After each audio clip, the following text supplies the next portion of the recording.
where you and your son's life was threatened. Yeah. Like, talk to us a little bit about that situation. We had just purchased the building for the union, and I was excited, and it had a basketball court on the 3rd floor. And my son loved playing basketball, so we went there, practice. As I was locking up, leaving the building, I dropped my guard. You know, I was in a new neighborhood and was oblivious to my surroundings. I'm starting to lock the door, and I hear someone say, "They're trying to kill me." And I look to my left, it's a young man on the phone, and I said, "Who trying to kill you?"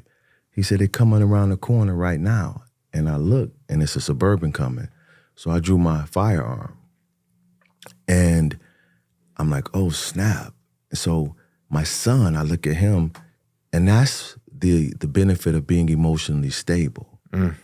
See, if you can tap into all your emotions daily, you can be the right man for every moment. My son didn't need to feel the fear in my heart. Again, no man is fearless. We feel it and we move through it. You can't be courageous without fear. So I say, son, hey, I'm going to let you back in the building, and I need you to run to the back of the building and wait for Dad to come in. He said, okay, cool. When I closed the door, brother, he looking at me through the glass, and I wanted to cry because I know this is the last time I'm going to see my son. And so I tell him to go back to the back of the building, and then the lion comes back out. And so now the street side of me, the antennas are up. I'm like, well, wait a minute. If someone's coming to kill you, why are you on the phone? This isn't making sense. And so I got in the Weaver stance next to my truck. They was trying to carjack me. So they come around, they circle around. And that's when I had a laser at the time. We didn't have red dots back then.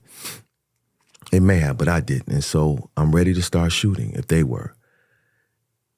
I feel what happened because they did another U-turn. Why would you do a U-turn and then another one? He let them know that I could kill them. So I'm trying to look at him and them at the same time. They pull off, and he starts running in the direction where they're going. I said, so these guys who came to kill you, you gonna run where they are going?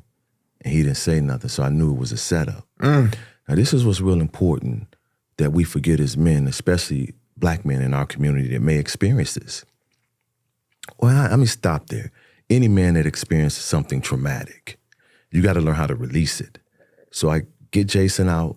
He didn't really know what happened.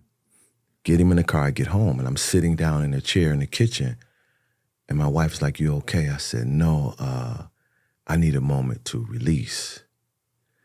That's very important for us. See, when you're conditioned to only be strong, only stoic, now you're suppressing all these emotions and trauma, and it doesn't release, and it's going to come out the wrong way.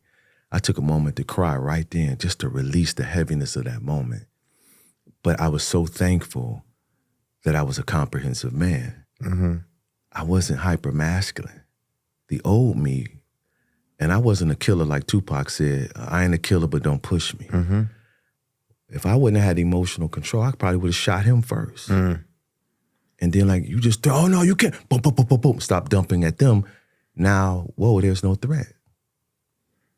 And that's why it's important for us as men to practice being more human. Yeah. Releasing the pain and being in the moments and meeting the moments. Yeah. Instead of suppressing it, because if not, you're going to blow it when you're supposed to be stable.